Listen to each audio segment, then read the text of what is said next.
Y esta es la última conferencia de la serie La Bestia que sube del abismo. Les recomiendo que puedan ustedes en nuestro canal de YouTube buscarlas.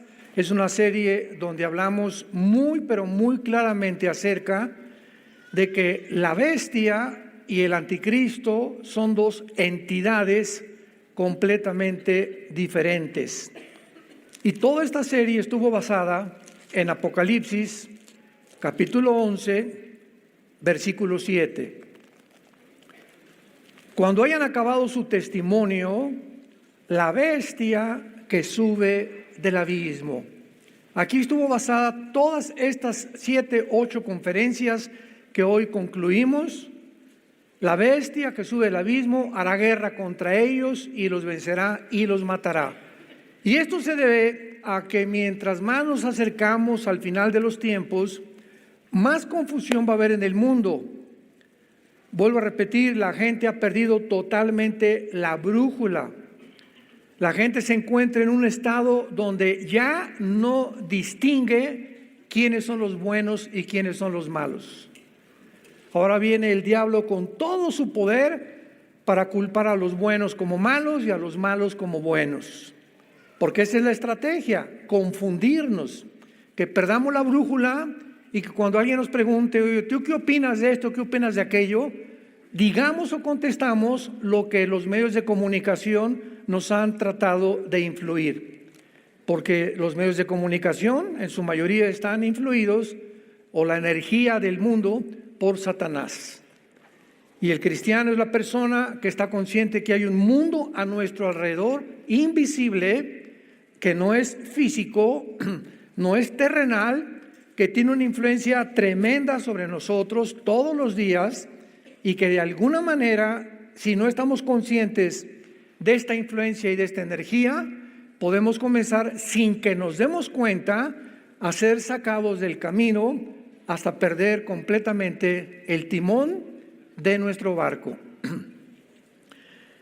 Y cuando iniciamos esta serie, en un resumen rapidísimo, vimos claramente que esta bestia que sube del abismo es una entidad de un principado satánico. En el Antiguo Testamento, todo esto ya lo vimos, les recomiendo que lo vean en las series anteriores, solamente para concluirlo y resumirlo. En el Antiguo Testamento pudimos estudiar, sobre todo en Daniel capítulo 10, que existen principados en todos los imperios que han surgido en la historia: el imperio asirio, babilonio, egipcio, medo-persa, griego, romano, en Alemania nazi, en Italia fascista con Mussolini, en Europa la mayor parte del siglo XX con el comunismo. En fin, ha habido siempre influencias sobre los líderes. Porque los líderes, los dictadores, los reyes, los presidentes de las naciones son el principal objetivo de Satanás. ¿Por qué? Porque un líder influye en millones de personas. Y así tenemos naciones que es obvio, ¿verdad? Que el pueblo es precioso. Por ejemplo, Irán. La iglesia más rápida en crecimiento en el mundo está en Irán. E Irán está gobernada por unos líderes completamente criminales. Y así vemos cantidad de naciones en el mundo. Rusia, ¿verdad? Los rusos son lindos también. Los venezolanos son gente linda, los cubanos son gente linda. Gaza, los palestinos es un pueblo precioso. ¿Quién es el problema? ¿Dónde está el problema? En los gobiernos que se corrompen. Entonces son los gobiernos, no es el pueblo. Y siempre a través de toda la historia, los pueblos de todas las naciones, de los imperios, han sido víctimas de gobiernos totalitarios, dictatoriales, corrompidos, criminales, que lo único que han hecho es explotar al pueblo. Es la historia del ser humano. Porque en cuanto un hombre o un ser humano sube a la silla y se sienta en el trono del poder, se olvida hasta de su mamá. y comienzan a ser movidos todos, la mayoría, hay muy pocas excepciones, por dos factores principales: el dinero y los intereses políticos. Entonces, es lo que mueve principalmente el corazón, la voluntad, los sentimientos de un líder político, nacional, reyes, etcétera, etcétera. Y cuando vemos nosotros que hay un principado sobre México, sobre Guatemala, sobre Italia, sobre España, nos damos cuenta por qué la Biblia nos dice, 1 Timoteo 2, del 1 al 4, que oremos por nuestros gobiernos, que oremos por Israel, que oremos por los árabes, que oremos por los líderes en el mundo que se encuentran ahorita. ¿Por qué? Porque es nuestra responsabilidad, es la meta y lo más digno que un cristiano puede hacer. Debemos orar porque nuestra oración influye en que esos líderes no se desboquen ni se degraden tanto como lo podrían hacer cuando no existe el poder invisible de la oración, que es un poder que comienza a repeler, a detener, que se desborde la presa y que inunde completamente las mentes de los seres humanos. Todo esto es importantísimo de asimilar y de comprender. Entonces, se acerca el tiempo, lo hemos visto también, vayamos a Apocalipsis 17, donde ya se explica claramente la bestia. Y repito, la bestia no es el anticristo, como lo demostramos en toda esta serie. La bestia va a ser un principado satánico que gobernó un imperio del pasado, que en el tiempo del apóstol Juan, cuando él escribe el Apocalipsis, este principado satánico no existía porque estaba en el abismo, y que sin embargo este principado que se encuentra todavía en el abismo, cuando surge el anticristo, este principado satánico va a ser sacado del abismo y va a entrar a la persona del anticristo y le va a dar, va a hacer su influencia, le va a otorgar sus poderes, su autoridad, para que el anticristo sea una persona sobrenaturalmente inteligente, impresionantemente clasificado, dice en Daniel 8, 23 al 25, va a resolver los enigmas más misteriosos de la historia humana, va a dar respuestas a un mundo que estaba esperando este tipo de Mesías, y el mundo lo va a adorar. Pero no es él, sino la influencia espiritual que mora dentro del anticristo.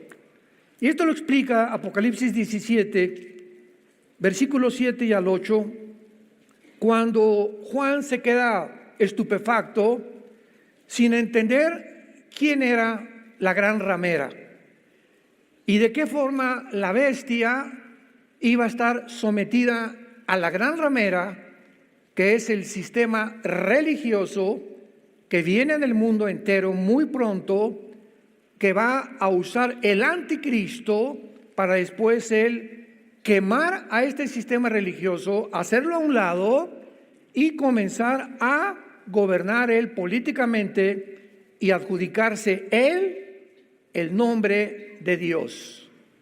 Se va a llegar el momento en que no va a haber nadie, ya no hay ningún Dios más que yo. Y cuando hablamos de un sistema religioso, esto es importante, no estamos hablando del catolicismo romano, mormones, inclusive del Islam o del hinduismo. Cuando hablamos de sistemas religiosos, desgraciadamente la gente clasifica. Bueno, si es religión, es Dios. Espérame tantito, ¿cuánta ignorancia hay? El budismo es una religión atea. Es un ejemplo. Oye, pero ¿cómo que? Sí, el budismo es ateo. Buda no creía en Dios y está clasificada dentro de las religiones. Entonces, no todas las religiones son de Dios, no, de ninguna manera. Cuando nos hablan, preguntan a nosotros y nos dicen, ¿tú qué eres cristiano? Ahí me preguntaron muchas veces cuando conseguíamos permisos en las universidades, en el Politécnico, en la UNAM, en la Universidad de Monterrey que estuve, en el sur, en Yucatán, etcétera, etcétera. Pero no nos venga a hablar de religión. Y le dije, la Biblia no es un libro religioso. Y desgraciadamente, los que están en contra de los principios éticos y los valores cristianos, la clasifican como un movimiento religioso para decir, es que la educación tiene que ser laica en los gobiernos, no metan la religión. Y le dije, ¿de dónde sacaron esto? La Biblia es el documento histórico, geográfico, político, numérico, físico, genético, bioquímico, de antropología, paleontología, de genética, con la información y la investigación más profunda que pueda haber en ningún otro volumen de literatura. Así que la Biblia nos habla de todas las disciplinas académicas que hay en el mundo, antes de la genética, antes de la historia, antes de la geografía, nos pone un panorama completamente insuperable por ningún otro volumen de literatura. Entonces, ¿de dónde inventan que es un libro religioso? Porque habla de Dios. Pues el budismo también le contesto a esta persona. Y el budismo es ateo y se quedan así. El comunismo, la ideología del comunismo, es una religión. ¿Pero cómo? Sí, la raíz del comunismo tiene que ser humanistas, tiene que ser darwinianas o evolucionistas y tiene que ser completamente ateas. Una persona no puede decir, actualmente ha cambiado. Yo cuando fui comunista en mi juventud, me enseñaron claramente la dialéctica materialista, marxista y hegeliana, donde yo tenía que decir que era ateo, humanista, o sea, no humanitario, humanista, que el hombre es la cabeza de la sociedad y el hombre es el que tiene todas las respuestas para el ser humano, y en tercer lugar tenía que ser completamente de una persona que no creyera que después de esta vida hay otra vida. Se acabó en la tumba y ya no hay otra vida. Esas son las raíces verdaderas de la ideología marxista hegeliana. Pero con el tiempo, ya en el siglo XXI principalmente, se cambió y ahora había comunistas que se decían cristianos, como el famoso Hugo Chávez, ¿no?, que muere con un crucifijo por el amor de Dios, persinándose con el crucifijo porque le dio el cáncer. Ya recorrió, ahora sí se convirtió en una persona que admitía que existía un Dios. Entonces fue una fantochada su comunismo y su ideología. No era una persona completamente íntegra en sus convicciones de decir, yo muero hasta que muera convencido porque esto es así. Y sin embargo ya es una ensalada ahorita de todas las disciplinas académicas que puedan existir. Entonces el sistema religioso del anticristo va a ser un sistema de ideas mezcladas con la inteligencia artificial, con el transhumanismo y con la ideología de género. Va a ser un sistema de pensamiento que ya comenzó a envolver a los seres humanos para llevarnos a pensar de esa manera y comenzar a creer que realmente tenemos que llegar a creer que un hombre no es un hombre y que una mujer no es una mujer. Ahí ha comenzado todo.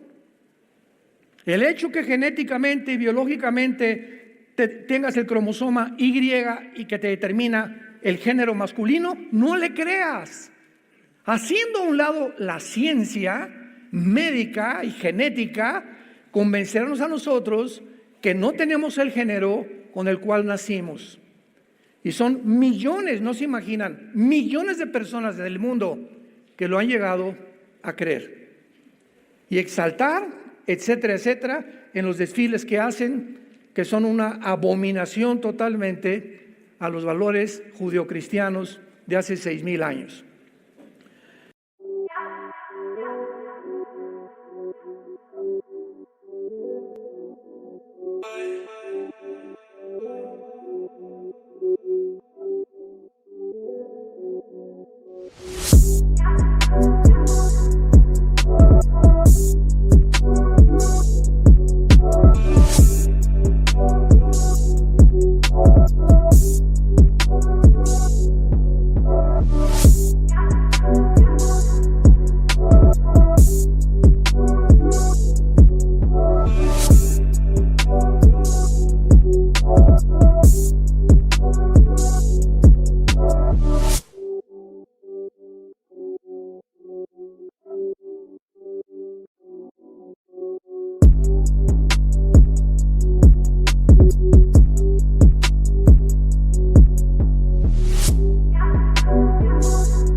I'm trippy, so high and I'm tipsy.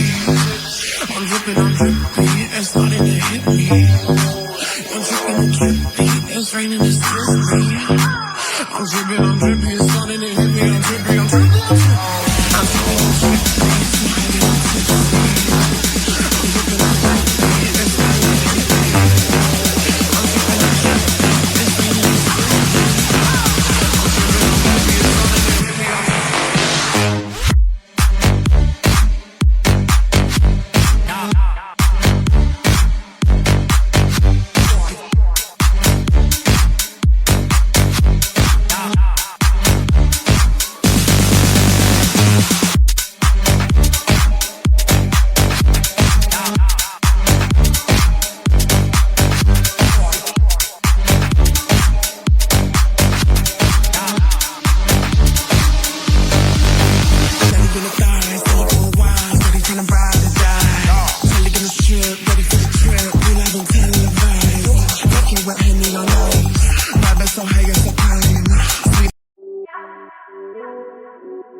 I'm trippy, so high and I'm tipsy. I'm drippy, it's starting to hit me. I'm drippy, it's raining, it's drippy. I'm drippy, it's starting to hit me.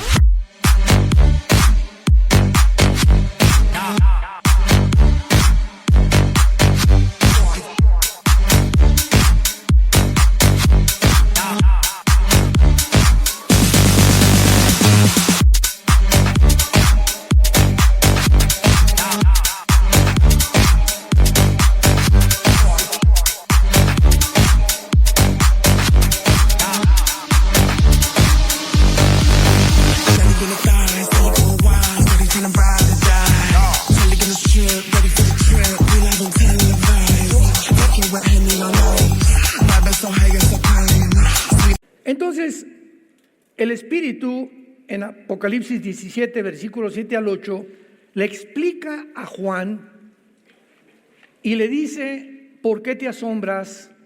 Yo te diré el misterio de la mujer. ¿Por qué? Porque ningún ser humano se puede atrever a resolver los misterios de Dios. Los pensamientos de Dios no son nuestros pensamientos. Los caminos de Dios no son nuestros caminos. Tú te enfrentas a la Biblia, es un libro de misterios, la Biblia. Hay misterios por todos lados. ¿Qué significa la palabra misterio? Algo no revelado a la mente humana. Porque la mente humana es limitada, la mente humana es finita, no puede abarcar la mente humana más allá de a donde Dios nos puso ese límite. Y si tú quieres abarcar más allá y decir: es que yo quiero comprender a Dios, ¿Y por qué se mueren los niños? ¿Y por qué este genocidio? ¿Y por qué aquello? No puedes con tu mente tener la respuesta, porque sobrepasa nuestra capacidad de comprensión. Un niño de 6, 7 años no puede entender la fórmula física E igual a mc al cuadrado de Alberto Einstein. La energía es igual a la materia por la velocidad de la luz al cuadrado. ¿Por qué, niño? Porque aunque yo te lo explique, no está desarrollado tu cerebro, ni tu entendimiento.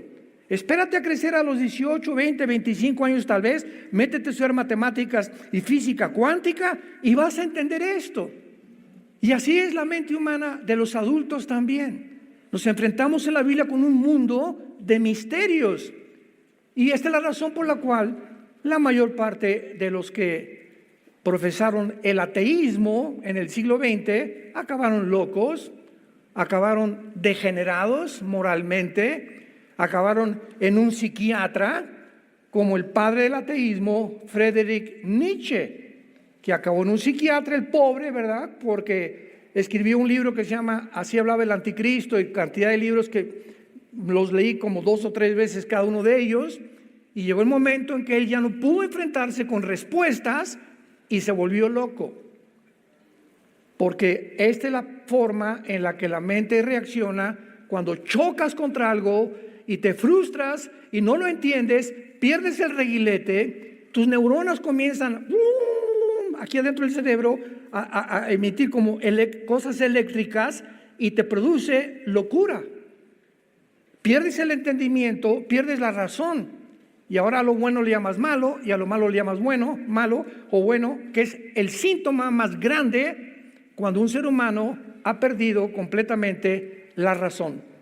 Cuando ya no distingue entre el bien y entre el mal. Yo te diré el misterio. Fue un ángel el que nos da, o el Espíritu Santo, el que nos revela los misterios de Dios. Nadie más.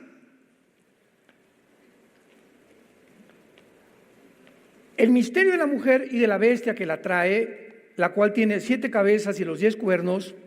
Atención, versículo 8. La bestia que has visto, que ha sido el tema de toda esta serie, la bestia era. O sea, en tiempos de Juan hace 2000 años, esta bestia no existía.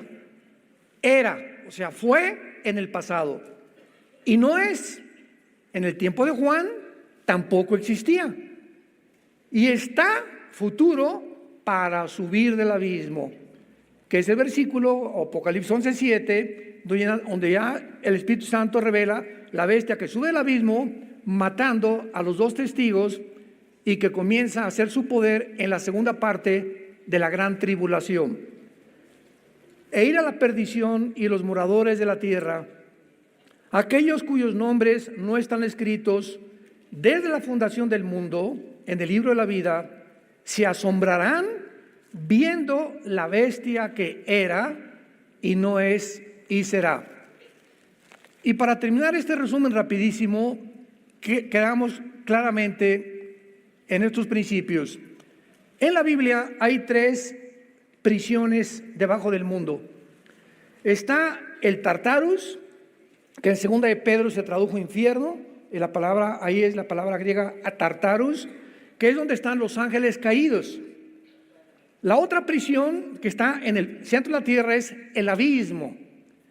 Y en el abismo están los demonios y están ángeles caídos.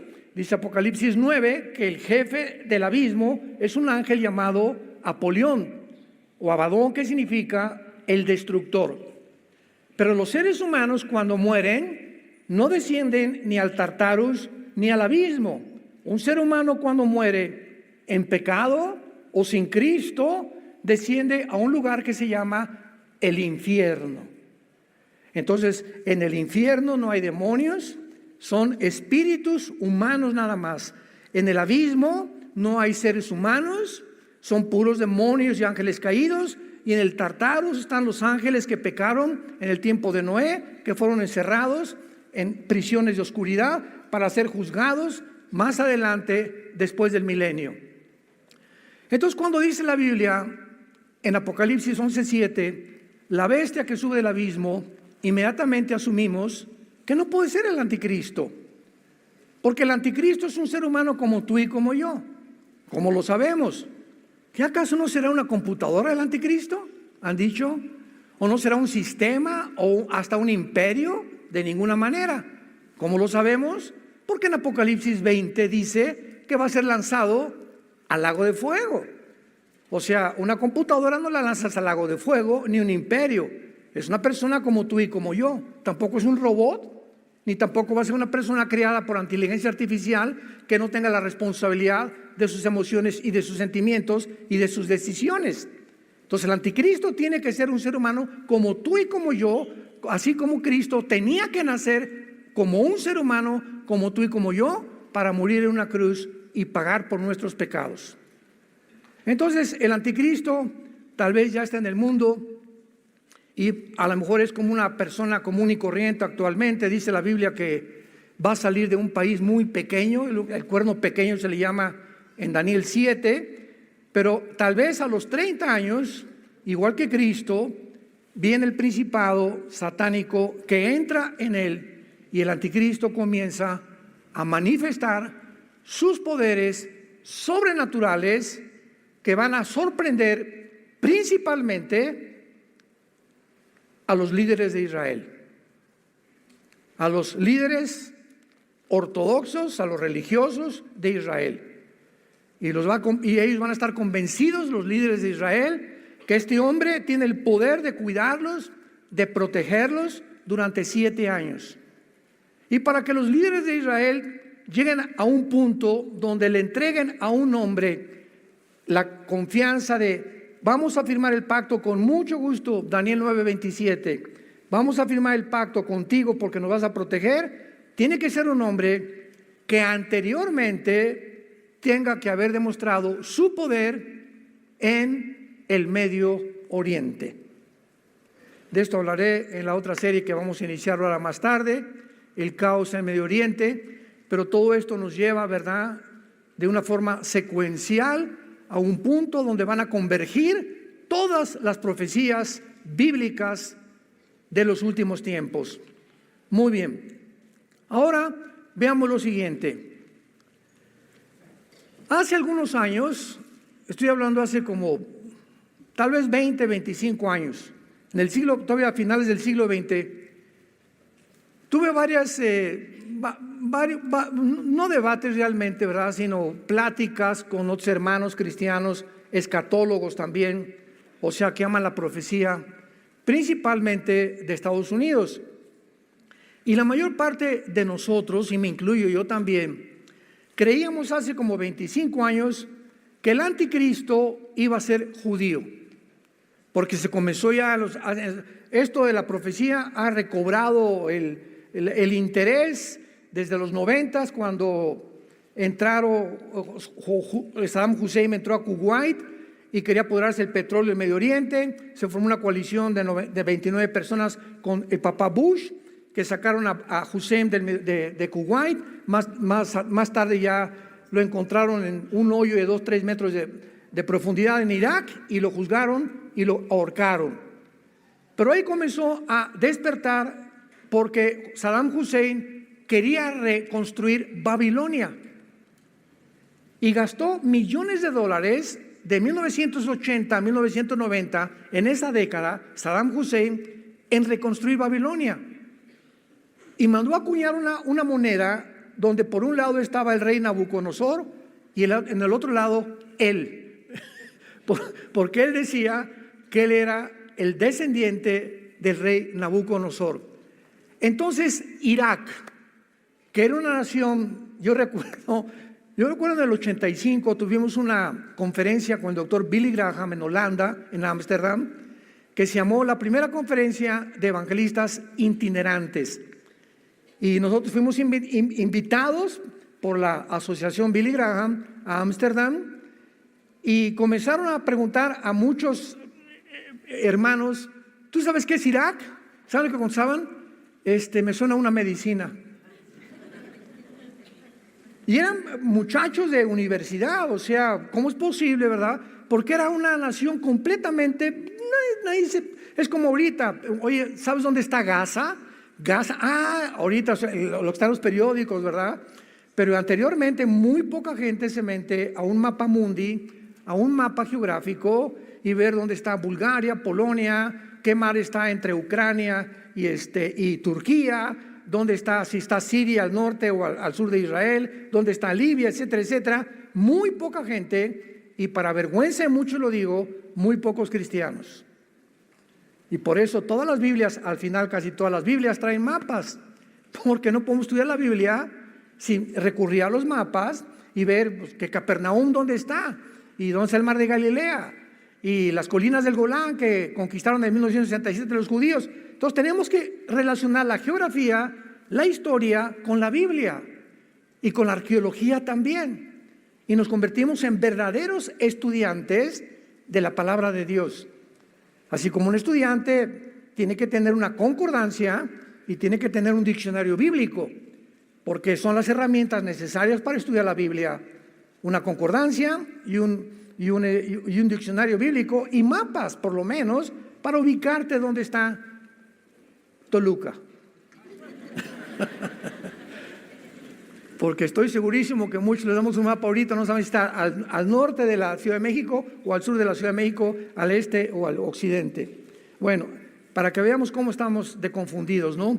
Entonces se comenzó a decir, el anticristo tiene que ser judío, y veamos cómo es la mente, ¿no? Es que en Génesis 49, cuando Jacob estaba bendiciendo a las 12 tribus de Israel, a cada una menciona a Dan. Génesis 49 le encuentras, y se profetiza sobre la tribu de Dan, que sería como serpiente que brincara en el camino y que sería como juez al pueblo de Israel. Y entonces, cuando descubrimos en Apocalipsis 7 que Dios va a sellar a 12,000 judíos de cada tribu, o sea, 144,000 judíos, 12,000 de cada tribu, no aparece la tribu de Dan. Entonces asumimos, concluimos, bueno, por acá dice en Génesis que va a ser como una serpiente y no aparece en Génesis, en Apocalipsis 7, segurísimo porque de ahí viene el anticristo. Entonces llegamos a concluir, no de una forma dogmática, pero sí consideramos, pues tiene que ser de la tribu de Dan el anticristo. Pero pasó el tiempo. Y como la revelación de Dios es progresiva, entonces Dios nos enfoca en el siglo, por ejemplo, en el siglo 1930, 1940, el siglo pasado, a principios del siglo, el enfoque de Dios no estaba en la profecía. Y después, como en los 40, se comenzó a concentrar en la doctrina. Y entonces comenzaron debates calvinistas, arminianos, etcétera, etcétera. Luego vienen los 80s, 90s, el movimiento carismático, y comienza, que si las lenguas, que si se pierde la salvación. Y el enfoque era en doctrinas principalmente, que se tenían que concluir qué era bueno, qué era malo, si era verdad, si era bíblico, cuánto peso teológico tenía una y cuánto peso teológico tenía la otra. Y no fue hasta 1990, 85, 90, que se comienza por primera vez en toda la historia a dar más énfasis en las profecías bíblicas, porque cuando Hussein dice que va a levantar Babilonia, nos llegó a todos a la mente Babilonia, la segunda ciudad que más se menciona después de Jerusalén en la Biblia. Babilonia, que comienza la civilización en Babilonia, Génesis 10, y termina con Babilonia. Babilonia, Irak, que es la nación de Irak, Babilonia, tiene que ver algo. Y ahora que San José lo quiere reconstruir, ¿no será que se está cumpliendo Apocalipsis 18? Donde Babilonia se convierte en el centro comercial del mundo entero en los tiempos del anticristo. Y entonces como que comenzamos a cambiar el enfoque y a concentrarnos más ahora en las profecías y darle más importancia a las profecías y a rascar más, investigar más diligentemente en las profecías, que la tercera parte de la Biblia son profecías. La tercera parte de este libro es de carácter profético. Imaginémonos nada más. O sea, de cada 3 versículos, uno está relacionado con profecías de la Biblia. Entonces se cambió el enfoque porque comenzamos a descubrir, y vamos a ver a continuación en Génesis capítulo 10, Babilonia, Irak. Vamos a rascar en la Biblia y vamos a buscar dónde anda ahora sí Babilonia e Irak. Y llegamos al capítulo 10 del Génesis y dice la Biblia, versículo 8. Antes de leer, dichosos y felices todos los que trajeron su Biblia, porque se irán en el rapto. Qué tristeza venir el domingo sin Biblia a la iglesia. Qué tristeza. Génesis 18. Y Cus engendró a Nimrod. Recordamos que Cus viene de Cam, que es el continente africano. Entonces vemos que Nimrod se convierte o llega a ser el primer Gibor en el hebreo. Gibor, con G de gárgara, que significa poderoso o valiente en la tierra.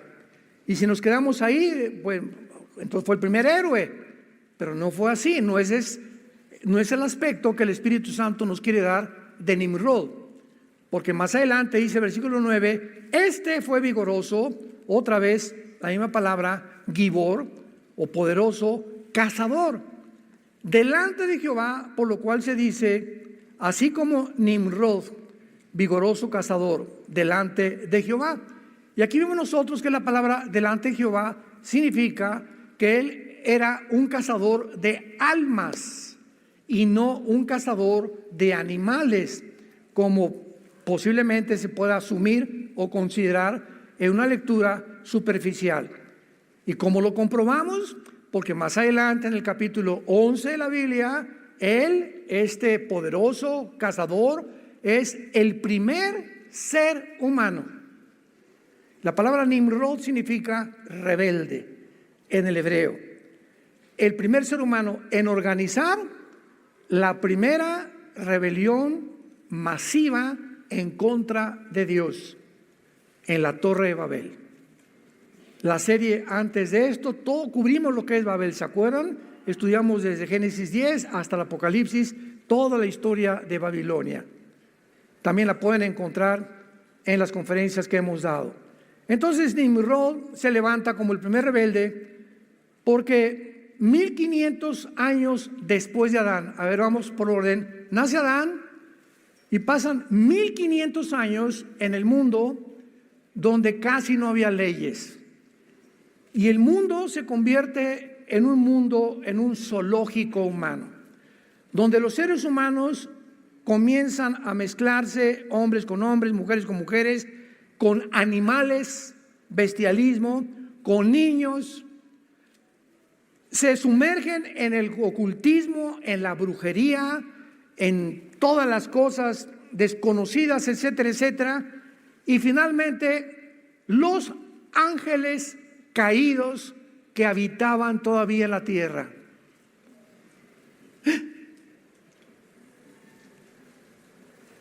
Desde Adán hasta el diluvio, cuando Adán estaba en el huerto del Edén, ¿quién estaba? ¿Un conejito?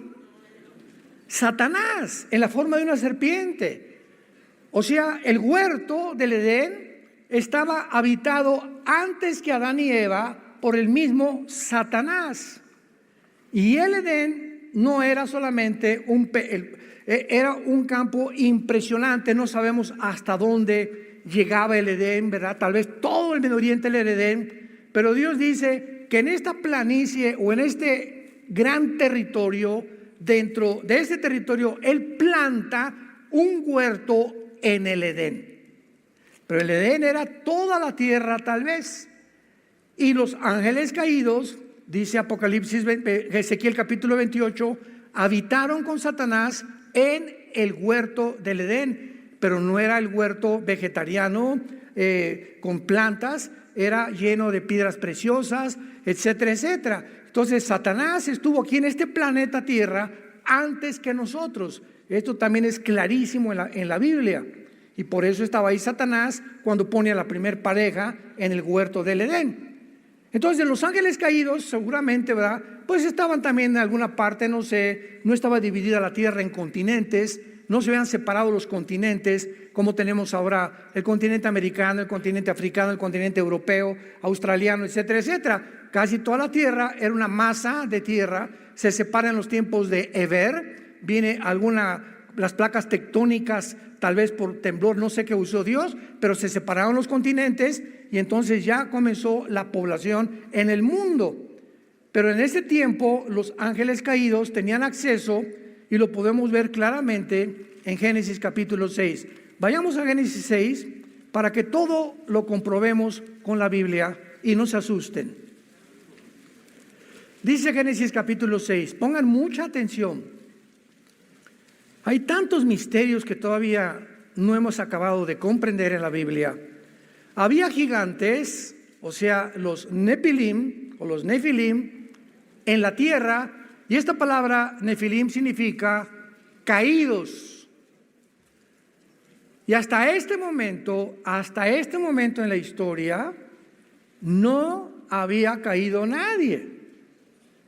Adán y Eva pecaron, ¿verdad? Pero los caídos se les nombró a los ángeles que cayeron del cielo, y dice Ezequiel 28 que fueron arrojados a la tierra. Cayeron del cielo a la tierra. Jesús dijo a los apóstoles: vi caer a Satanás como un rayo al mundo. Estaba relacionándolo con la caída. Cuando regresaron de sacar demonios los discípulos estaban muy contentos y estaban muy orgullosos, y les dijo: ¿saben una cosa? No se dejen, yo vi caer a Satanás del cielo a la tierra. Entonces, cuando dice la Biblia había gigantes, dice había caídos, porque la palabra Nefilim significa caídos, si lo quieres apuntar en tu Biblia. Había Nefilim en aquellos días, y también después que se llegaron los hijos de Dios a las hijas de los hombres. O sea, aun cuando en ese tiempo había gigantes, después de lo que pasó del diluvio, siguieron los gigantes tratando de alterar la genética humana, que fue el objetivo principal de Satanás para impedir que naciera la semilla del Mesías. Pongan atención. Y les engendraron hijos. Estos fueron los Gibor, que vimos la palabra Gibor, los poderosos, que desde cuándo, leí bien, estos fueron los poderosos que desde la antigüedad fueron varones de renombre. Y la palabra antigüedad es la palabra olam, como suena en el hebreo, olam, que significa eternidad. Entonces, cuando comenzamos ya a buscar más profundamente las cosas, ahora entiendo más, ahora tengo mucho más luz. Se está mencionando que estos gigantes o estos ángeles caídos ya estaban desde la eternidad. ¿Y qué dice? Estos son los que desde la antigüedad fueron varones de renombre. Varones de renombre, aquí está mencionando la palabra Ish, que es la palabra que se le da a seres humanos. Y los ángeles son exactamente como nosotros, como los seres humanos, pero con capacidades sobrenaturales y no sujetos a las leyes cósmicas bajo las cuales estamos los seres humanos. Entonces, estos varones de la antigüedad eran los ángeles caídos, habitaban aquí, estaban aquí en el mundo. Ay, hermano, pero la Biblia dice que cuando Dios creó todo, vio que era bueno. Entonces, ¿cómo pudo? O sea, y son válidas estas preguntas, ¿no? Siempre tenemos que preguntarnos en todas las cosas de la Biblia, porque es un libro de misterios. Pero tenemos que estudiar la palabra y no comenzar a concluir, ¿verdad? Como en las redes sociales. Ay, el hermano dijo esto, el hermano dijo. No son ni teólogos los que critican y comienzan a hablar tantas babosadas que es una vergüenza realmente para poder realmente entender que la palabra de Dios no se puede interpretar de esa manera. Entonces, cuando la Biblia dice que Dios vio que todo era bueno, era a la creación que Él hizo, pero antes de nosotros hubo otra creación. Y los ángeles y Satanás cayeron antes que nosotros. Entonces, el pecado existió antes. El pecado comienza con la raza humana, con Adán, Pero antes de nosotros hubo una entidad, una familia de Dios que se rebeló contra Dios. La tercera parte se rebelaron contra Dios. Lucifer los encabezó y fueron los caídos y fueron arrojados al planeta Tierra. Y todo el sistema solar que nosotros conocemos, ve Marte, ve Plutón, ve Mercurio, son planetas que parece que fueron bombardeados en el pasado con hoyos, con cavernas, etcétera, etcétera, de una forma terrible, ¿verdad? Inhabitados, y que parece que no fueron creados de esa forma, porque Dios no creó, dicen Isaías 45, que Dios no creó la tierra en vano, la creó para ser ocupada. Entonces, cuando Dios dice que vio Dios que todo era bueno, se refería a la creación, al hombre, las flores, y todo era bueno, no había lluvia, no había pecado, no había maldad, pero la maldad ya existía antes en los seres angelicales. ¿Me van siguiendo? Tenemos que tener mucha atención y ver todo esto secuencialmente para entender la palabra de Dios. Entonces, cuando dice la Biblia que Nimrod comenzó a levantar y a rebelar y a promover la rebelión contra Dios, vemos que habitó en Babilonia, y estábamos en Génesis capítulo 10, los versículos que nos faltaron, versículo 10, y fue el comienzo de su reino, Babel. El primer rebelde, el primer ser humano, el primer líder de maldad en la tierra, ya no Satanás ni los ángeles, fue un hombre llamado Nimrod. Y la Biblia lo ubica donde se encuentra actualmente Irak y Siria.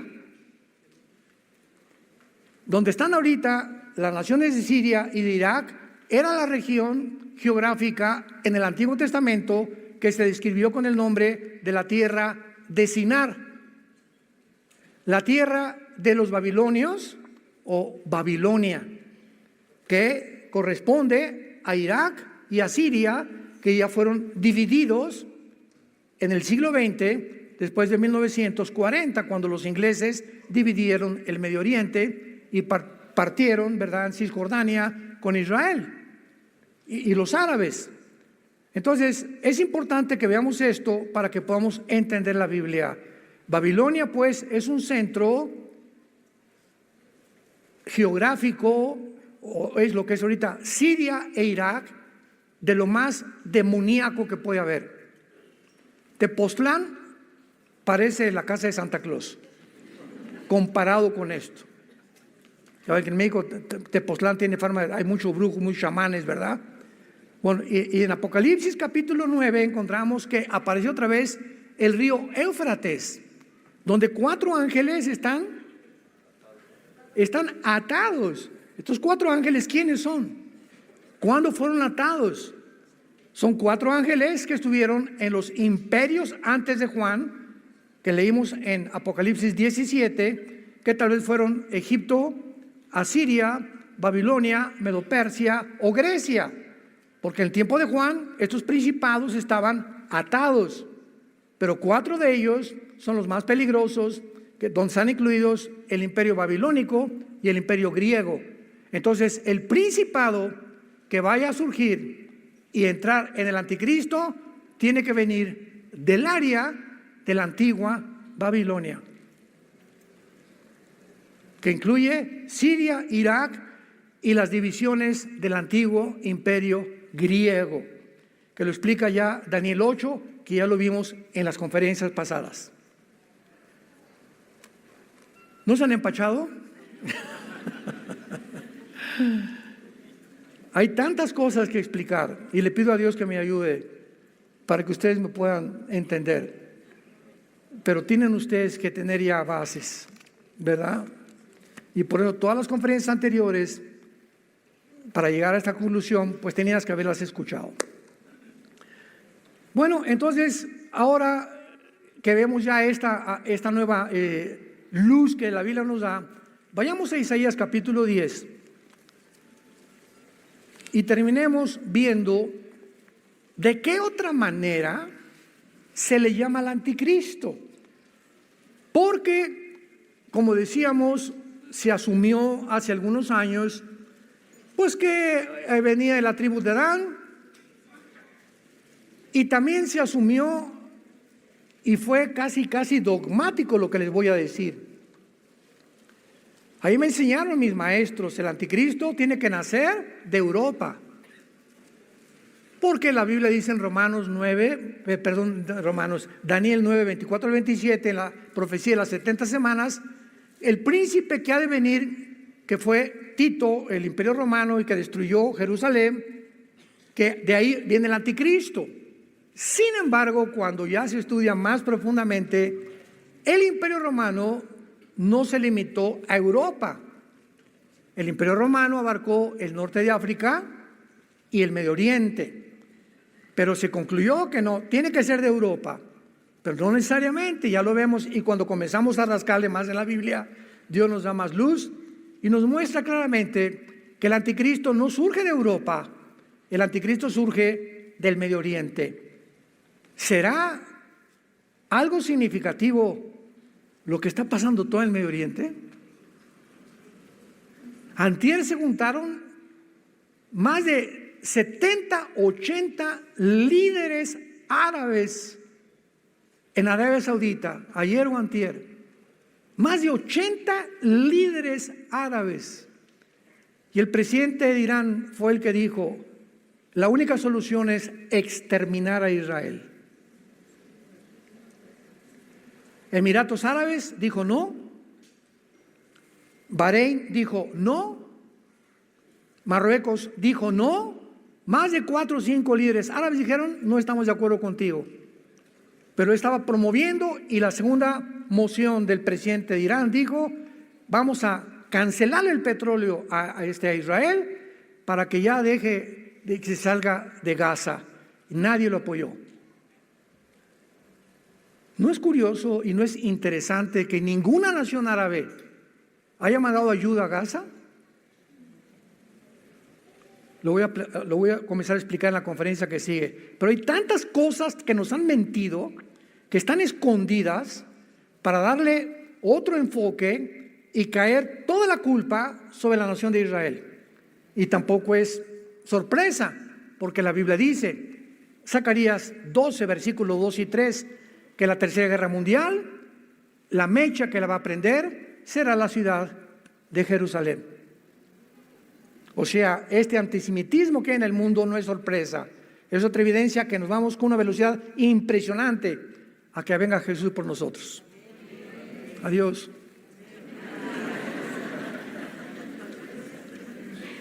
Isaías 10, versículo 12. Acontecerá que después que el Señor haya acabado toda su obra en Sión y en Jerusalén, me detengo. ¿Ya acabó Dios su obra en Israel? Todo el mundo lo sabe. Después que Dios acabe toda su obra con Jerusalén, que será al final de la tribulación, castigará el fruto de la soberbia del corazón del rey. ¿De dónde? De Asiria, y la altivez de sus ojos, con lo que se describe a la persona del anticristo. Vemos pues de una forma clarísima que el anticristo se le llama el asirio y el rey de Babilonia.